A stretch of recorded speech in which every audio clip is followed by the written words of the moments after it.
that we have to go through, we are going to be under the same thing the press is going to be under. Now, listen, I know, sorry guys, I know there has been a little rumor going around. I don't know who started it. I don't care, but the feds are already on it and they know that I dox Mia. But anybody knows that, baby, I am down for the essay. And also, I do want to let the content creators know that are making false accusations that literally emailing a courthouse and making those false accusations are in fact a federal crime. So as much as people want to sit there and make false accusations to get rid of the competition, baby, your numbers still don't match up and you still don't got views. And now you're probably going to catch a federal case for lying and emailing, but whatever.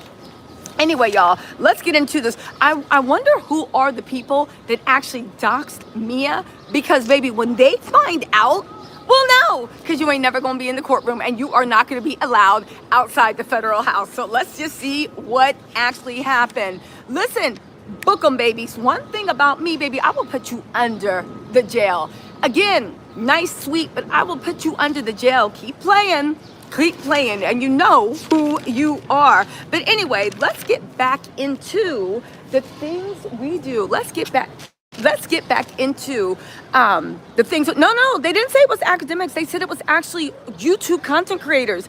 Daisha Jones, thank you so much. The funny thing is that these YouTube content creators that aren't getting any views and they're like scraping up little things, and just hear me out, right? Listen, there are certain YouTube, everybody's out here hustling, and 90% of people, I'm gonna give y'all a little tea on what's going on in the courthouse. Then we gonna get into how Diddy CFO destroyed Diddy, okay? It was actually really funny to see. It was literally a mic drop moment. And Mark Agnifilio, you should have never sent Mark Agnifilio in there to do Brian Still's job. Mark Agnifilio, he was feeling himself. He saw the way that Brian Still literally, to quote the prosecutors, humiliated Mia. And he stood up, Yana, I would like to talk. And he was like, is it? Now I'll give you a preview. He was like, is it not true that you never saw Sean Diddy Combs do any violence? And he was like, no, I haven't. And right when I said that, I put my pen down and I said, now, Mark, we all heard about Shakira Stewart. We all heard about Kurt Burrows. We all heard about Chris Lightly. We all heard about Steve Stout. And artists said when they were partnered with Bad Boy, are you really trying to tell us in 2025 on Al Gore's internet that Diddy, nobody in his office knew that mole was violent? I said, you're going a step too far, Mike Axenfilio. Sheer D, thank you so much for this super chat. All right, now get this, right?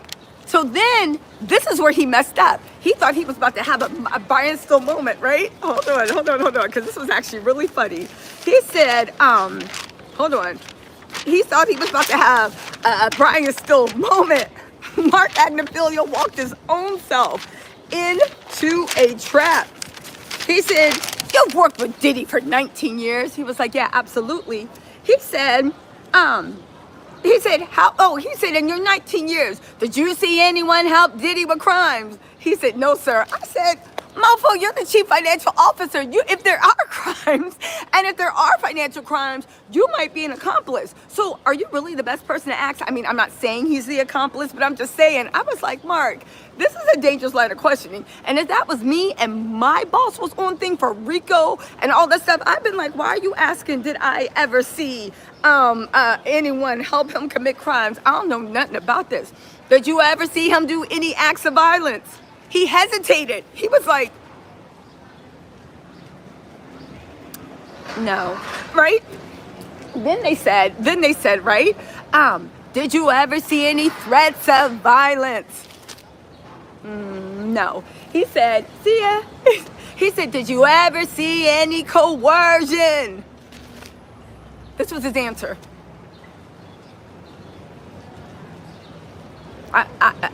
Can you explain that? He turned into me on the trial. Can you explain that? Mark Agnifilio, he still didn't realize. Mofo, he didn't want to say it. He said, can you explain what coercion means? Because your version of coercion might be different than my version of coercion, right? And then he was like, he said, might be different than my version of coercion. So then Mark Agnifilio was like, you know what? I'm sorry. Let me withdraw the question. I said, good thing, Mark, because you was about to Don't bring this Mark Agnafilio nonsense into this Brian Still victory for Mia, right? Anyway, he said, did you ever see Sean Diddy Combs do any emotional, physical? See ya, girl. I know tomorrow should be exciting. I love the loafers. Yeah, hopefully peaceful. Namaste, namaste.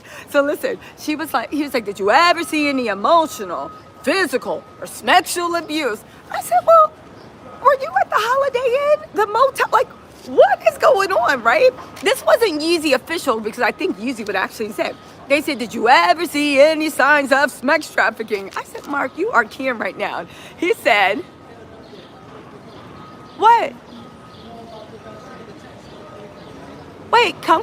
You guys, we have an update. Jump in here. Mama, why don't you give your name? Hi, I'm Mama Flip. How are you? Mama Flip Slot Channel. Love her. I've been watching it. I don't know what time you left. The decision that was made. About the text messages. About the text messages. So after they left now, so they're gonna remove the screens. We can't see them at all. Yeah, so they're removing. So this is about Jane. I'll tell you in a second. But go on. I just want to make sure that you were just aware of it. They're trying to argue it right now. Yeah. And the decision is that the overflow room and the courts cannot see the texts and everything like that. Yes. So you have all that. Yes, I did. But thank you, Mama Flip. I just want to make sure that you have. Thank you. See, this is why I love y'all, because y'all be making sure I get all the tea. But that's about Jane. I'll tell y'all about that in a second. There's so much tea.